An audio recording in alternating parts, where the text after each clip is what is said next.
亲爱的媒体朋友们，还有此刻正在直播间守候的各位粉丝朋友们，大家晚上好！欢迎大家来到伊丽莎白雅顿 ACE 人生智囊洞见会的活动现场，我是雅静。那我们都知道哈，伊丽莎白雅顿呢，它可以说在我们的护肤美容界兼具着科技感和硬核实力，而且呢是一直在不断的突破，为我们消费者带来更好的护肤体验。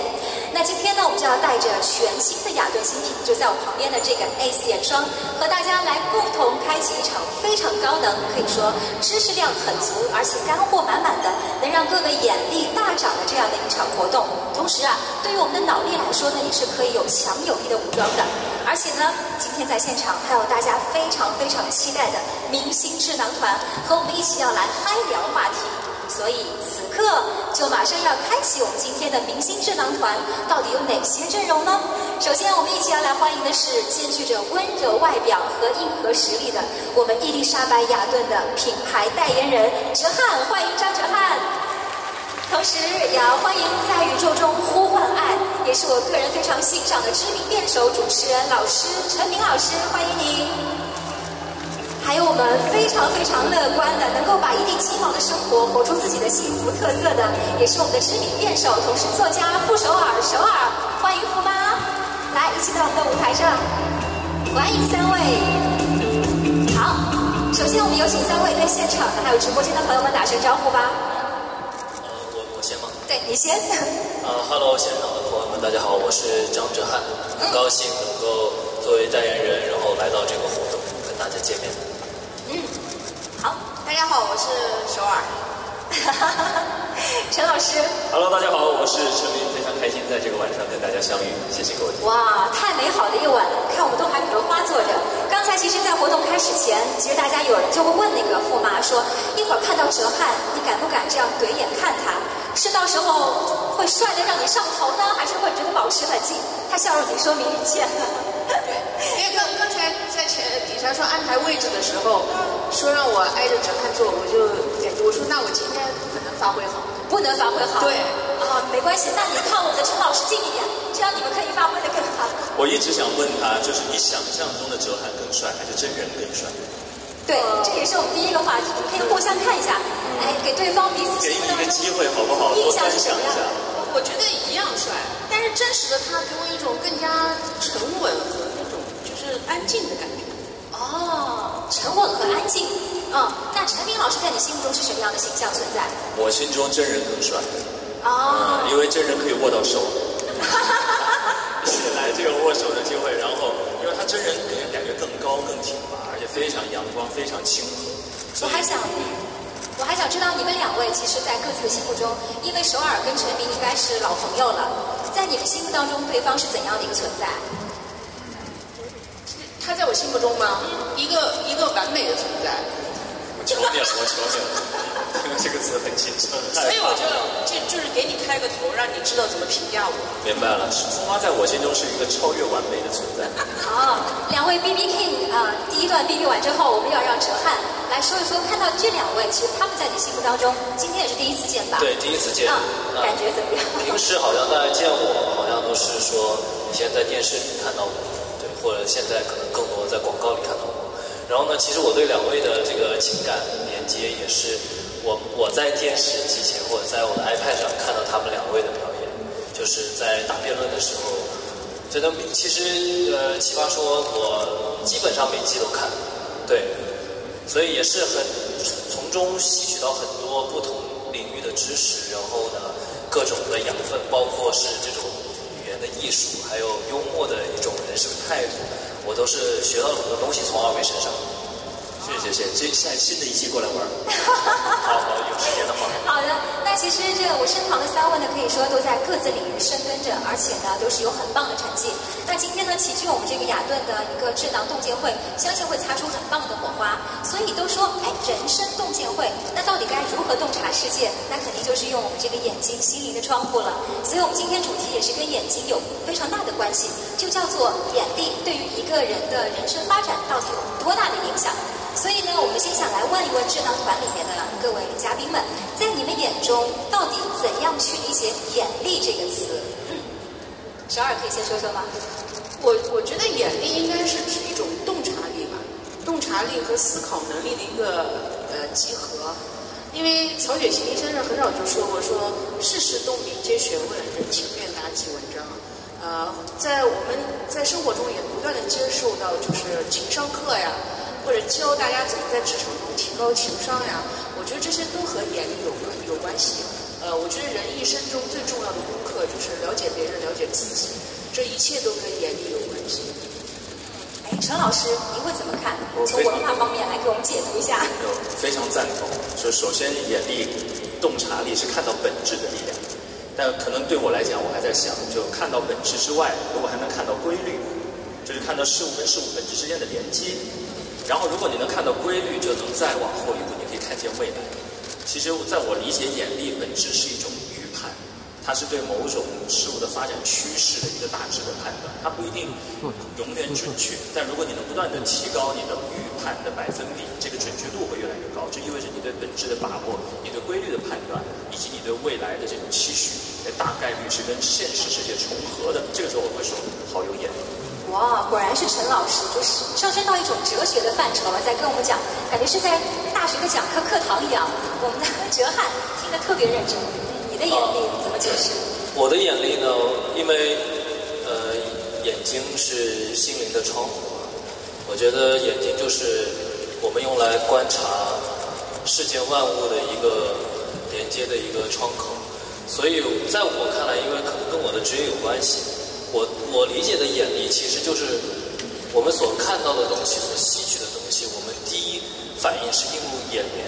然后呢，我的眼睛，我觉得更像一个 camera， 去捕捉任何一样的细节，包括是不错过任何一样的真善美的东西，我们去选择去看到自己可能也是选择看到自己想看的一些东西，然后去吸取到自己的身上。因为首先你要先观察，先通过眼力去看，然后你才能够进行一个学习或者模仿，再才能够总结出自己的一些珍贵的一些品质。我觉得眼睛首先是第一步。对，我明白了。其实哲瀚就是说，生活中是不缺少美，还是缺少发现美的眼睛。对的。那其实，在眼力呢，说到眼力，在我们生活中比比皆是啊。我们经常会说一句话，就是说，给你一个眼神，你自己体会一下。所以有时候，当我们去掉了话语，去掉了一些肢体语言的时候，有时候眼神经常可以，比如说暗送秋波，或者说呢，可以在录制节目时候，现场的一个导演导控他给你一些话语，然后你要用眼神去 get 到，明白get 到他这个意思了。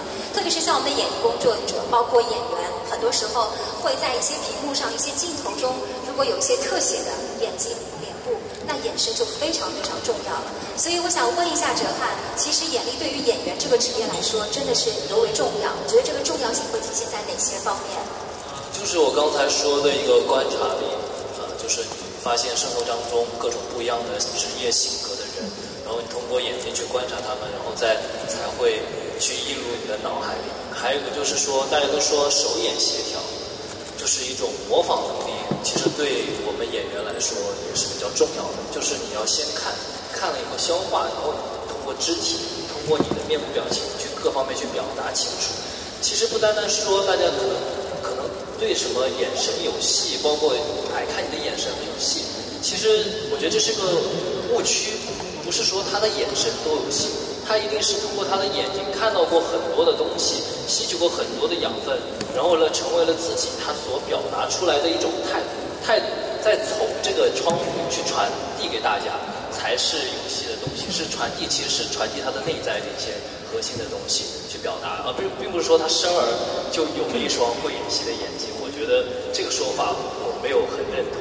对，就像你们演戏当中，就是有时候心到了，这个眼睛可能才到。都是，我觉得表演就是从心出发，然后再通过眼睛去传递给观众，才会有那个意思。对，但您刚才也提到手眼协调，你这方面能力真的很强，所以高尔夫成绩才可以打那么好，对不对？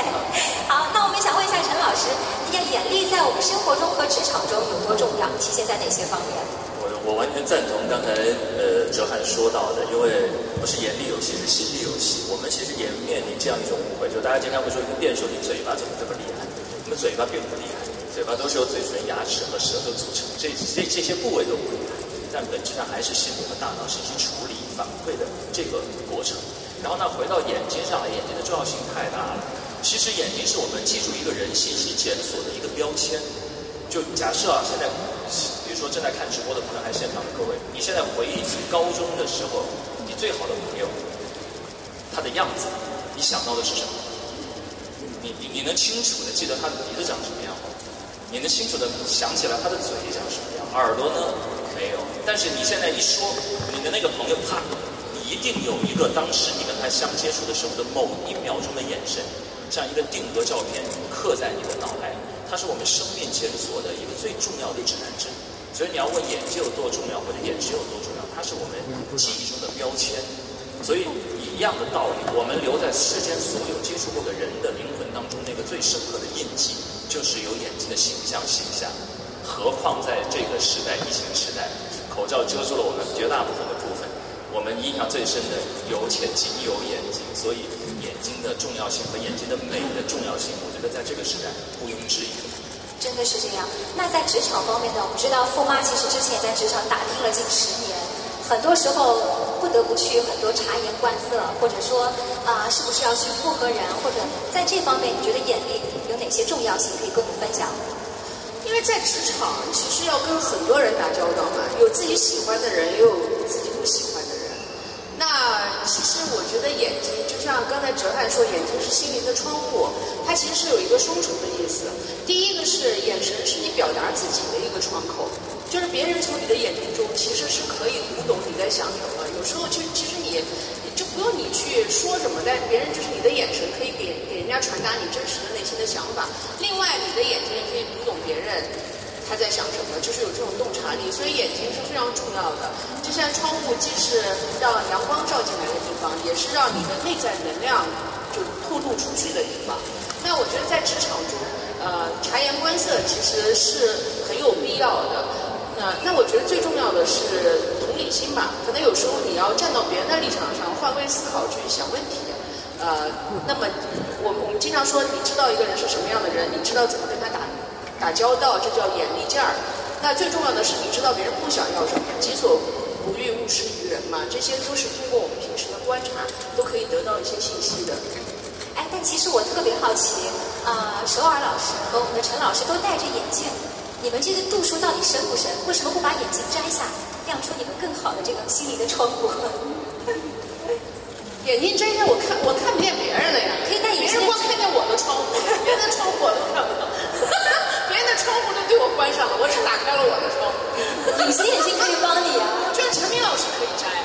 眼镜可以摘，但上帝会在面前安个窗帘的那种。我的眼睛其实度数并不高，我是近视75度，还散光150，但是两个加到一起，就看东西会有点长毛边的感觉。尤其是晚上，比如说看灯光开车的时候会有些危险，所以这样会更清楚一点。我觉得眼睛不影响我犀利的眼神。我真要把眼睛除掉了，别人都不敢跟我交往的。我这还能挡一挡，是吧？哦，是这样的。既然这么说，下一轮我们的互动环节就是要考你们2个人的眼力杀了。所以的确，对，马上我们希望能够给我们的首尔和陈老师来一些特别的场景，看看哪怕隔着玻璃窗，你们还能够有非常厉害的眼力杀 ，OK 吗？好，我们先从首尔老师这边开始啊。我给你一些场景，第一个场景就是，如果你看到老公为自己准备的结婚纪念礼物时，你的眼神是什么样的？对，你的眼神。没准备过吧？不怎么地，对吧？没买到我感受到吧？能感受太一般了，太一般了。那比如说10周年呢，就是可能已经是一个特别大的一个纪念日，它有没有一年一年在你的这个提示下，或者说它有进步？正因为我有这样的眼神，一年一年才会进步啊。哦，明白。对不对？那今年你的生日过了吗？今年过了。过了啊。他的礼物怎么样？一个眼神给我们看看。就是所以凡事都有度。我也在反思，因为今年干脆就不送了。OK。怼得死死的，全怼回去了。好，第二个场景，有人质疑你的辩论能力的时候，你会给他什么眼神？我接收到好像说，看看你自己，你有多大能耐，还质疑我的啊？有杀气，是吧？我还以为给你的感觉是没关系啊，我接受你的批评，看来我真的要实践一下。果然你的眼神太细腻了，哎呀，真的是。哎，还有一个第3个场景，要给我们的这个驸马来一下啊。当有人当面来说你的身材评头论足的时候，说实话，这种情形我不太遇到。哦，因为当然也有个别朋友胆子非常大。是。当这样的时候，我的眼神就是那种非常屈服的，因为敢在我面前说这话的人，基本上我是非常敬重的那种。非常敬重的人。哦，台下就有一位，看出来了，哎，看出来了。你看，他都低头不好意思，这个眼力劲儿一杀到你这儿，你就可能抵挡不住了。好，我们再来看一下我们陈明老师、陈老师的眼力杀到底怎么样啊？好，来给你几个场景。首先，请听题：当你上课发现，哎，课上的人很少很少，零星几个。课上的人点个名啊，然后课上的人很少。对。哦，我真的从来没有遇到过这种情况。哦，从来没遇到过。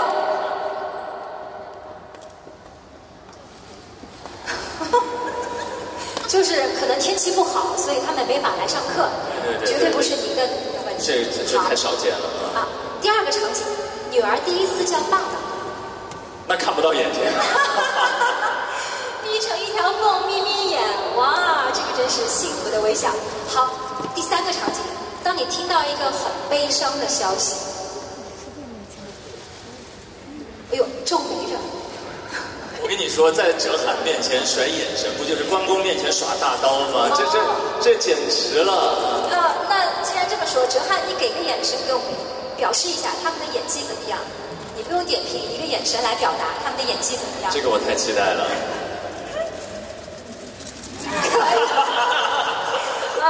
有2把刷子，应该是这个意思。可以。客气而不失礼貌的赞。可以，一切尽在不言中，是不是，哲瀚？好，可以。好，感谢我们2位嘉宾老师的眼力表演，来给他们一些掌声，好不好？很厉害，隔着玻璃片依然能够感受到他们窗户的这个明亮和透彻啊。那我想说呢，其实有一双这个好眼力，真的是跟我们岁月沉淀也离不开关系的。有时候呢，我们会说啊，你这个读过的书啊，走过的路啊，也都会藏在我们的眼神中，在你的气质当中。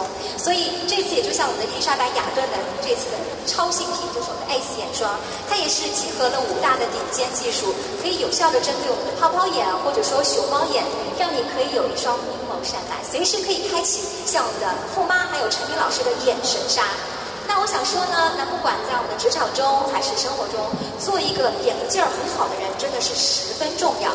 那既然说到这个眼力劲儿，我也想问一下我们3位嘉宾哈，到底该如何来提升自己的眼力？我们来先问一下哲瀚，怎么提升？你觉得？其实就是在生活当中，如果发现能够相处的舒服，包括跟演戏当中其实也是一样的。比如说通过一些肢体啊。然后比如说你想去触碰他的时候，他躲开了，那明显他是不喜欢你进行这样一个动作，你就能感受到他内心的一种排斥，都是可以通过你的眼力去观察的。然后呢，关键还有就是说，比如说我们阅读，我们看到的书，我们看到1000个人看《哈姆雷特》有1000个解读，就是说每个人的眼力传达的东西，然后通过我们的思想，然后都会有不同的思考和领悟。然后我觉得还是多去学习，多去经历吧，就像我们喜欢骑行一样。因为我觉得就是，比如说我们坐在车里，可能我们面对这个外部世界只有1个窗户或者2个窗户。当我就是骑行的时候，我在骑车的时候，可能我看到的就是一整个空间，我没有被一个车这种交通工具去束缚住我的一个这个视野，所以我很喜欢去骑行。然后呢，做演员后眼力有哪些提升？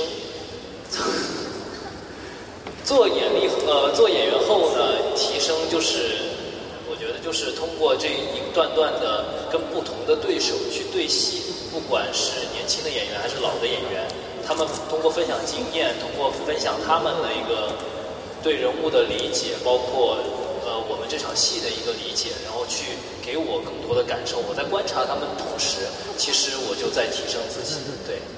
那你会不会觉得说，做演员之后，因为演戏很多，跟对手戏的合作很多，你的这个眼力会变得很好，就看人很准，会不会？比如说见他一面就知道他大概是什么样的人，有这种能力吗？这个不敢说哦，不敢说。但是呢，见一面不喜欢什么人，这个还是可以见得出来。比如说这个人可能见一面我不是特别喜欢，那我可能就不会再见他第2面。OK， 明白了。那问一下我们的傅妈，你觉得该怎样去提升我们的眼力呢？其实我觉得现在大家都说高情商嘛，但是我对这件事的理解一直都是不同的。我的追求就是我不喜欢的人，我会让他觉得不舒服，就是也不会觉得说大家彼此之间那么的不好。那我喜欢的人，我会让他充分的感受到我的热情，让他知道认识我是他的人生中多么幸运的一件事儿，因为认识他也让我觉得我很幸运。所以我觉得提升眼力，包括现在好多说提升情商，我觉得其实是不断的修炼内心。就是我年轻的时候吧，也会在职场中想说，怎么样才能够让大家都喜欢我呀？怎么样才能左右逢源呀？怎么样才能把每件事都干好呀？但后来长大了，会慢慢的发现说，其实迎合并不能得来什么。最终，其实你就是人都是以群分的，你最终会遇到你特别合得来的那些人，然后大家一起去创造美好的未来，感受美好的生活。这种感受就是我一直在追求的。然后，因为我从小就是一个比较强势的人，性格比较好强，然后比较喜欢争，然后比较喜欢。但是我觉得随着年龄的增长，我一直都在修炼怎么样变得更加的宽容和豁达，这是我终身的课程。反而到了有了孩子以后，我觉得这方面就会更好，因为有了母亲的有了这个母爱嘛，那反而会觉得大家都不会觉得我是一个好像挺懂事儿的，跟大家相处起来非常舒服的人。我觉得可能还是我自己想通了，就是内心的一个修炼。就像刚才直翰说他的那个阅读，我觉得这个读书是非常重要的，因为认知和思考能力会影响一个人的一生。那么在读书中，其实我们都会去思考别人，也会反思自己，这个过程是非常有用的。而且我觉得，其实你们作为辩手，幽默能力，我觉得也是提升自己眼力的一种方法。陈老师，你怎么理解？我一直觉得幽默是最高级的眼力劲儿，所以首尔就有这种最高级的技能，可以随时把身边所有的，不管你把什么突发的情况，他马上会把它转换成段子和梗。你知道这种能力背后有多么豁达，多么天性去善于去发掘那些最乐观的部分，然后以夸张的形式呈现出来，带给大家欢笑，这非常有价值。然后阅读是非常关键，然后我说的阅读可能是广义的，不仅仅是读书，还有非常重要的一点是读人。你对人的阅读，对人的感受的阅读，这件事情是非常重要的。其实从一开始，如果你意识到人跟人的距离有多大、有多远，这是一个起点。就我们其实从小习惯的与人交流的方式是将心比心的，是己所不欲，勿施于人，是以己度人的。所以我们其实是有一个预设，就人跟人其实大体上是差不多的。那我的感受是你的感受，我的烦恼是你的烦恼，我的憎恶是你的憎恶，然后以此成为我们为人处事的一条标准。但这条标准是比较青少年或者比较幼稚。一个成熟的非常大的指标就是你突然有一天呢，清晰的意识到人跟人有多不同，然后你能打开心扉到多少的程度，真实的走到另一个人的世界里，去理解他的喜怒哀乐、爱恨情仇、悲欢离合。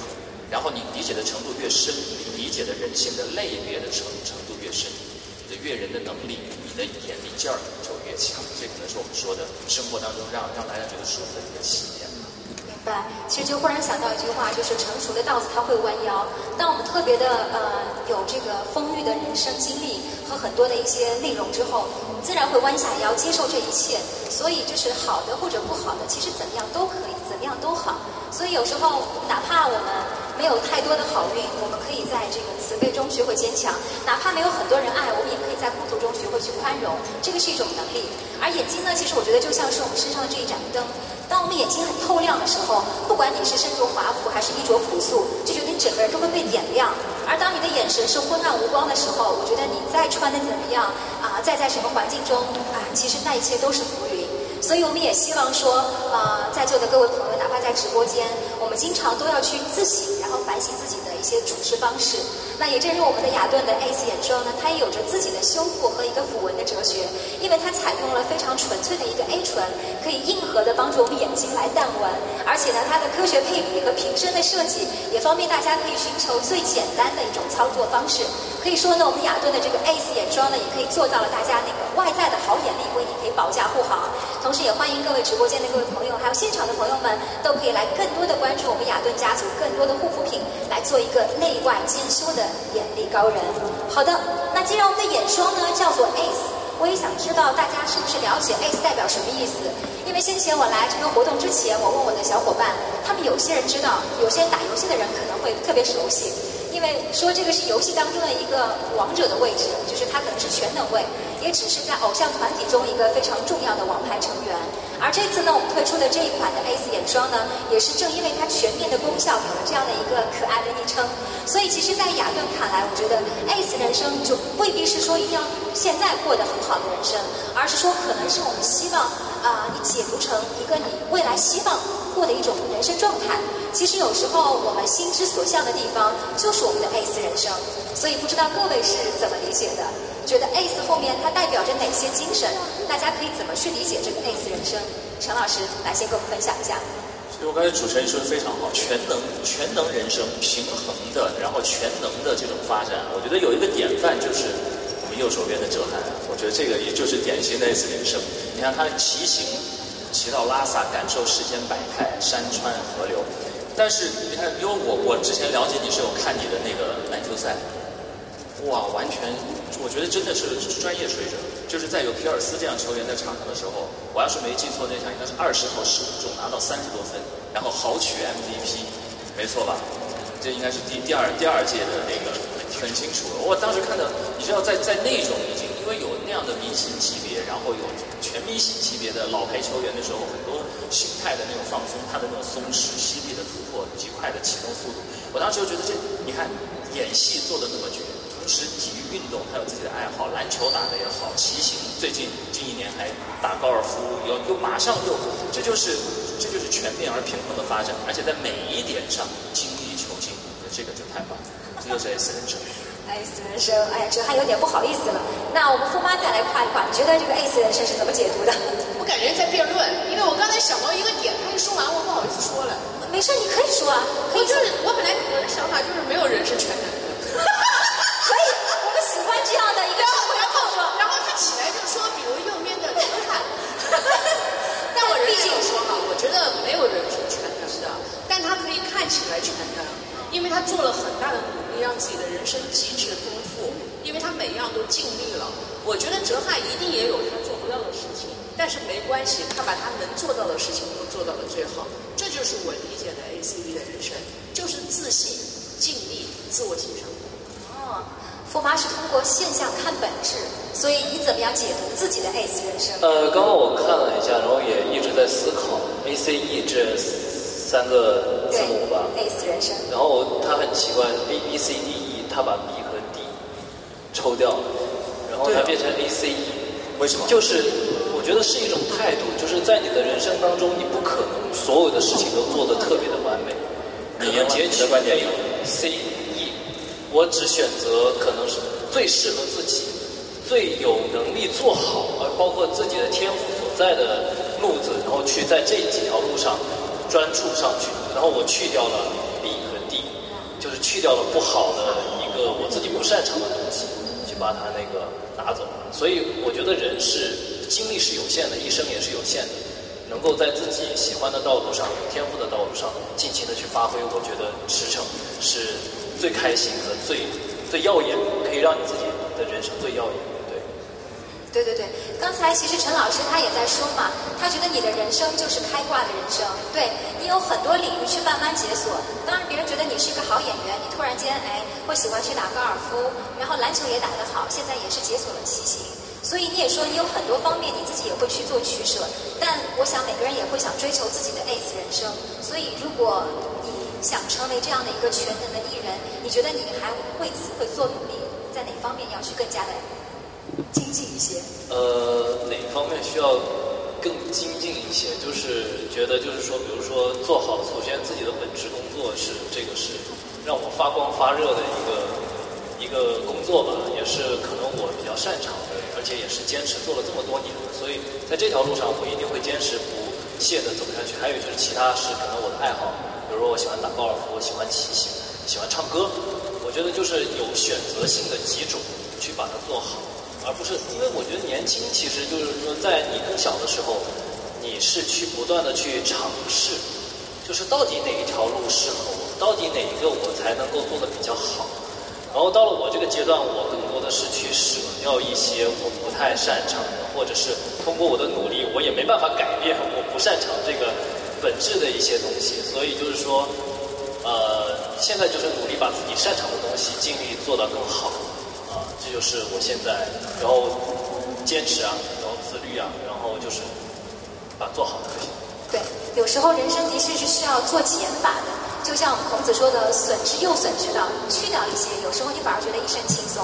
那我们为了追求这个 A 字人生比如说像我们的陈老师，你从这个普通大学生毕业，再到成为老师，成为辩手，在语言这片土地上，真的是找到了自己的专属位置。这个时候，你觉得自己的人生是一种什么状态？跟我们分享一下。其实也是跟哲翰刚才说的很相像，就是你会在很相似的领域，但看起来可能又不一样。比如说，刚才说到全面发展的时候，我们也在想，我们其实也有很多身份老师、辩手、主持人或者演讲者等等。但是你看，其实抛开来，他们做的都是一件事儿，就是表达，就是在完成表达这一个工作，把这一件事情在不同场合，比如说对抗性的表达或者单向度的表达，都把它做到最好。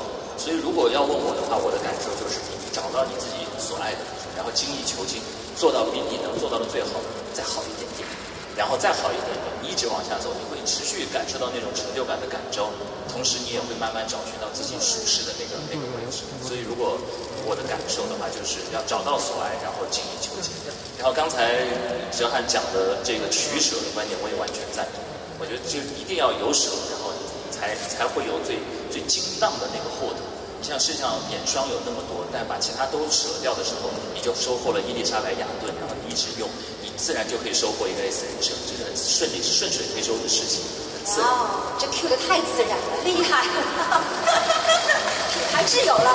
哎，我们的驸妈呢？你是怎么一步步觉得通过自己的努力达到自己的 A 字人生？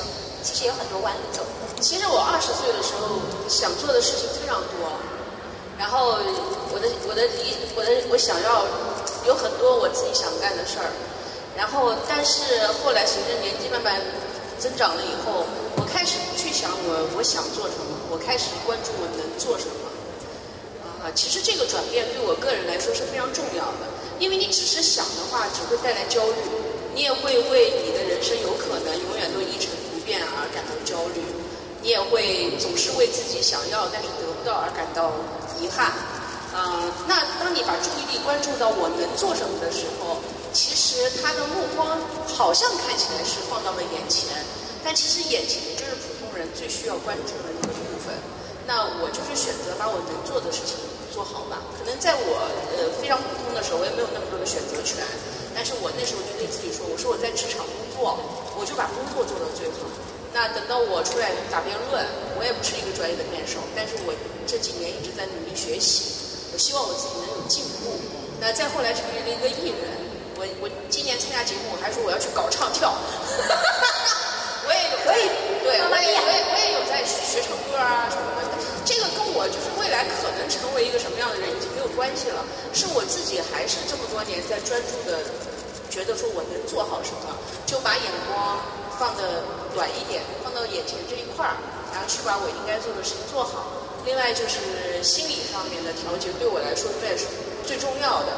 因为当你收获了鲜花和掌声，我觉得人生最重要的就是如何去面对起落的心境吧。你要知道，就是有起有落的，就是有高有低的，就是有非常顺的时候，就是有坎坷。就是这个还好，我从小一直我的生活都告诉我怎么去面对它。我觉得我随时都做好这样的准备，我尽量让我的生活仍然不发生太大的改变。我觉得这是一个自在的状态，对我来说是非常重要的。我记得驸妈说过，我们都长在一个比较的环境当中，从小都要比较，所以有时候嫉妒往往就会让我们这个蒙蔽了双眼，看不到别人的闪光点。但是我相信现在其实驸妈她经常说的这一段话，包括她今天说的，就是让我们觉得会说发现身边很多人和物的那些闪光点，不要和他人比较，跟自己比就可以了。对，我觉得也有很多年轻人吧，他们也可能初入职场，或者说刚刚毕业，很多时候他们也会有迷茫的时刻。所以我觉得下一个话题我们想来讨论一下，就是关于这个迷茫的一个人生必修课。我想问一下我们3位嘉宾哈，如果很多那些初入职场的人，他们其实很想说有自己的目标，有自己的一些梦想，但是很多时候万事不可能皆如我们意，这个时候该怎么去突破，该怎么去拨开这个迷雾，慢慢的可以让我们找到自己正确的定位方向。我们可以哪位想先来？我觉得要不还是首尔姐这边吧。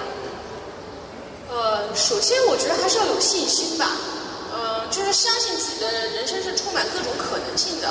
这个在我年轻的时候，我是这一点是绝对做到了的。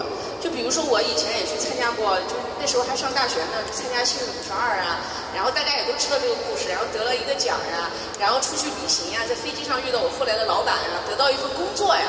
我觉得这个人生经历对我来说特别重要，因为它就像开了一个宝盒一样。就是是你完全没有办法想象的，包括我后来再去参加节目，参加奇葩说也是一样。就其实身边老刘那时候我说去参加，他就说，那你以为那上面的男的都是我们，你输不过的呀？我说呀，不就是陈明老师嘛，都一样的呀。所以我觉得其实对我来说，我就是做什么事情我都相信，我就觉得只要我有一个机会，我就会去珍惜。我相信人生会发生新的可能性。这一点非常重要。我们要相信的力量。陈老师，给那些迷茫的孩子们，你要指什么招？迷茫的时候，我的感受就是干。你先找到点什么事，你先动起来。就最怕躺平，一迷茫加躺平那就完了。因为迷茫的时候你做什么都不知道这个方向，然后你一躺吧觉得倍儿舒服，因为不用找方向，然后就躺过去了。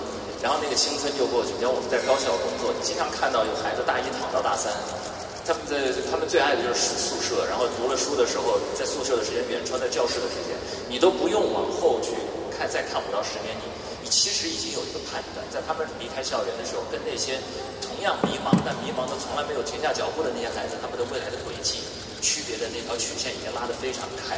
我们有的时候也很着急，他越快的突破这个迷茫期，那怎么去突破？你先动起来。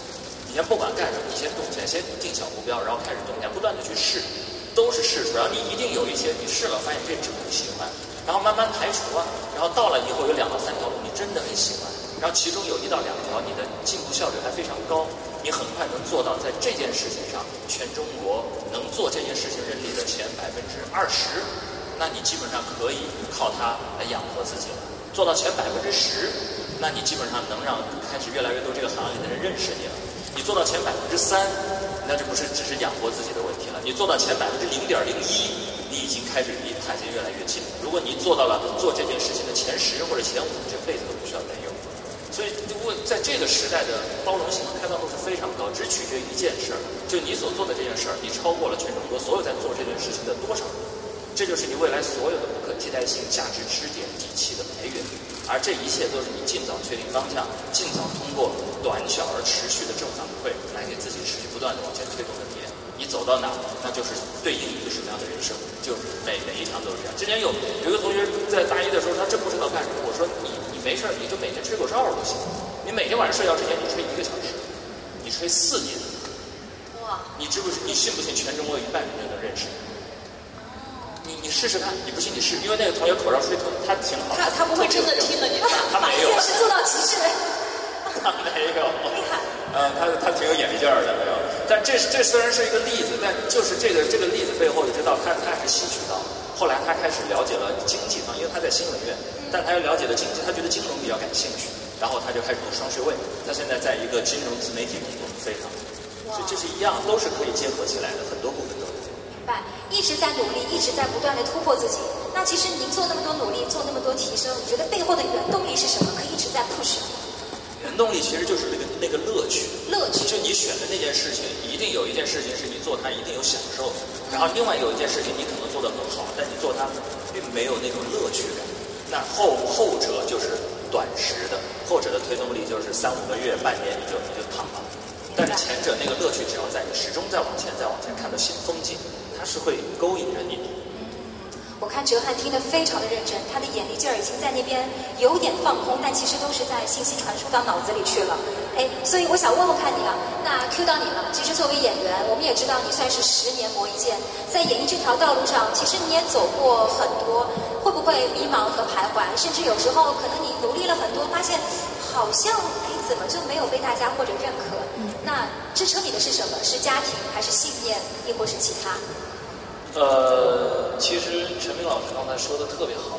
其实我刚大学毕业的时候也很迷茫。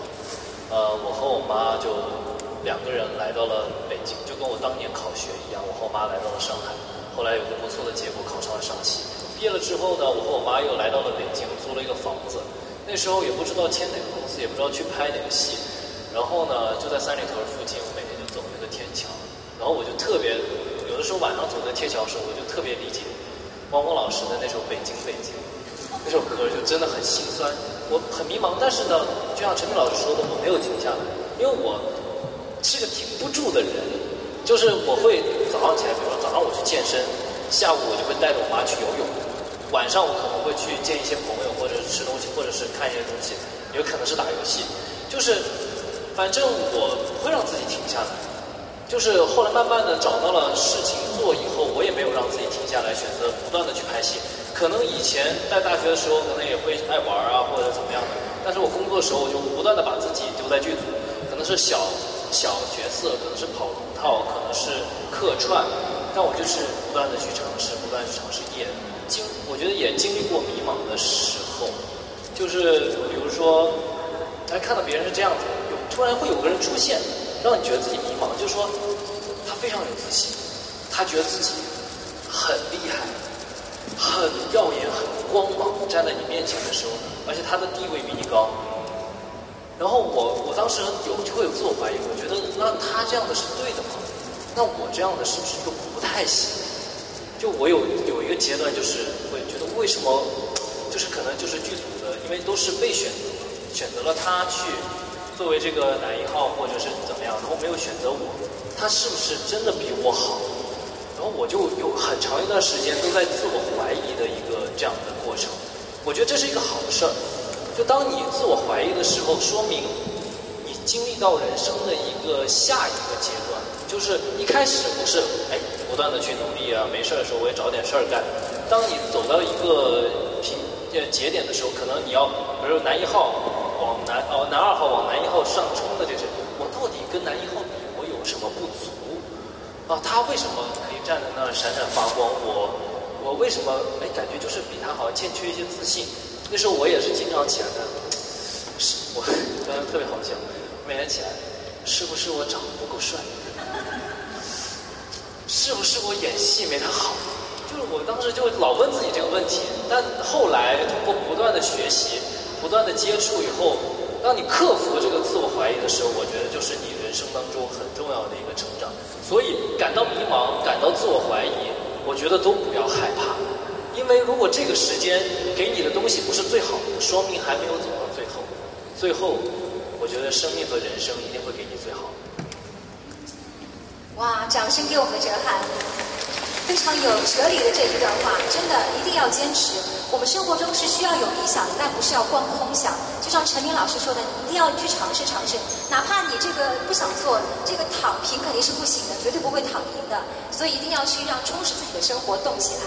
那迷茫也是每个年轻人的必修课哈。有时候呢，我们感到迷茫的时候，就会焦虑、有压力，这个时候皮肤也就会出现了问题，很容易让我们就是会导致熬夜之后失眠、上火，所以对皮肤也是一次很大的考验。那么当你遇到肌肤的问题的时候呢，我们的雅顿家族就绝对可以为你的肌肤来保驾护航了。可能就是最脆弱的眼部了，它皮肤非常薄，所以这时候呢就可以来选用我们的雅顿的 Ace 眼霜。它不但可以实力抗打，而且呢内含的是高科技的技术和成分，可以让我们不再为肌肤烦恼，全身心投入到每天的工作中，为各位可以解决后顾之忧了。那刚刚我们也提到了，就是有很多初入职场的年轻人，其实现在也已经是8月份，马上又要到9月份，新的一年就是新的这个毕业季已经过去了，很多人开始步入社会，开始社会第一课，那的确会有一些迷茫紧张，但我想台上的这3位都可以说是这个职场的前辈，我们来给年轻人们一些意见和建议好不好？如果年轻人对待迷茫的时候，到底该怎么去应对来追求 Ace 人生？哲瀚给他们一些建议吧，最后来给他们一些。是要多去尝试，多去经历，然后多去接触一些人和事物。我觉得更需要的是，因为现在这个社会信息和人和人的接触是过于发达，不像以前可能就是人和人之间的距离很远，所以我觉得最需要克服的自己的就是这种人际关系的交际能力啊。就是你不要害怕去接触。就像我们碰到一个对手戏演员，我们不能够说先去害怕跟他打交道，害怕跟他交流，因为交流才是把这个戏演更好的一个基本的因素。如果两个对手戏演员都没有交流的话，那肯定也是演不好戏的。然后就算你是金子，你是也需要去提炼，然后淬炼，然后呢去打磨，才可以达到那个要求，而不是就是像在山里面埋着，他也是需要把自己把自己的那部分闪闪发光的东西去挖掘出来。然后我觉得就是掌握一双好眼力，然后踏实的去运用。就像刚刚还有分析，就是 ACE 嘛 ，ABCDE。刚刚我其实想讲的是另外一个点，就刚刚讲好像有点不太好，我说省掉了 B 和 D。其实它有的时候也会像一个曲线 ，ACE 可能 B 和 D 是在低谷的时候，它像个这样的，等于是我们这个雅顿的这个眼霜呢，就是把 B 和 D 低谷的时候拿走，它取了最好的东西来给大家，然后去保护你的眼周围，让你时刻有一个很好的一个状态去面对所有的人和事物。首先，你看大家都是先观察对方，你们不会就是我们映入眼帘的是，如果你有个好状态，你的微笑的时候，包括看人的时候都是闪闪发亮的，都是很精致的，那就可以给别人留下一个好印象。我觉得人与人接触的第一面就是最好的一个状态，所以就要使用我们的 ACE 人参 A 醇家族伊丽莎白雅顿的眼霜。好，那最后让我们的傅妈和陈老师都各用一句话来给我们的这些职场新人一些意见和建议，好不好？我的建议很简单，就是别拧吧，然后尊重自己的内心吧。就因为我觉得幸福它是没有标准的，是一种主观感受。如果说你觉得仍然希望有好的目标，你就要去努力，你不要在乎别人，你不要装作自己不想要。那如果你真的觉得你就是一个悠闲的人，像我老公他一生他就没有什么太大的志向，我不觉得有什么问题。但是他有一个优点，就是他不受别人影响，别人在说干啊什么冲啊，他无动于衷，非常幸福。我觉得就是人就是要自洽，别拧嘛。然后比如最近我就是脸上照镜子压力太大了，眼睛多了一些皱纹嘛。那我朋友就发那个超模的那个就是图片给我看，说你看其实有点皱纹也挺好看。我说那是他，是吧？在我脸上就是我也着急。所以我觉得要尊重自己内心所求。比如这时候我就要选用我们的伊丽莎白雅顿的眼霜，对，缓解一下内心焦虑。用下来感觉如何？感觉非常好，马上就是闪闪发光的好朋友们。陈老师最后有什么总结的一些话语送给大家？送给新入职场的年轻朋友是吧？就我希望大家给你们进入职场之后，给身边所有人都留下一个最好的印象。那如果你想给人留下一个好的印象，要从一个好的第一印象开始。一个好的第一印象只能从眼睛开始，这心理学没有办法。那一个好的眼睛的第一印象只能从伊丽莎白雅顿开始，这个也没有办法。所以这我觉得非常科学，关键是非常自然。所以他的整个眼睛那种自然的眼神，流淌的一汪清泉，那大家都记住了，都铭刻了，你后面的工作的事情如鱼得水。然后你遇到任何问题，乘风破浪，这都不再是问题。那从你眼睛以及你对你眼睛的自信开始了。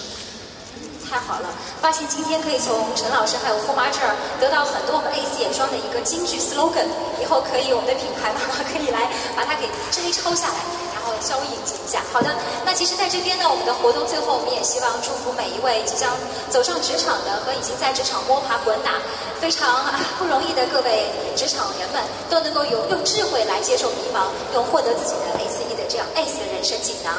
那也要再次感谢我们3位台上的嘉宾，也希望大家都可以和自己和解，和生活和解，活出最美丽的精彩人生。再次把掌声送给我们3位嘉宾，谢谢你们，谢谢。